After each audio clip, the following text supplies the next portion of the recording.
జీవము కలిగిన దేవుడు 2026వ సంవత్సరం సంఘానికి ఇచ్చిన వాగ్దానం. సామెతల గ్రంథము 1వ అధ్యాయము 33వ వచనము.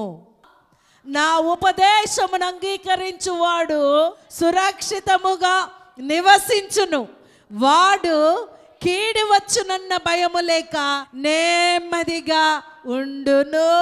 సంఘ వాగ్దానమే కానివ్వండి, మీ వ్యక్తిగత వాగ్దానములో దేవుడు కార్యములు జరిగించును గాక.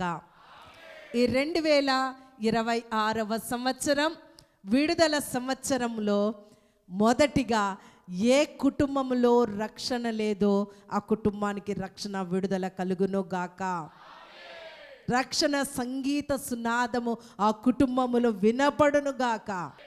కుటుంబానికేనా, పట్టణానికి, మన దేశానికి, మన బంధువులలో, మన స్నేహితులలో ఎవరికైతే విడుదల లేదో రక్షణ వరకు విడుదల కలుగును గాక.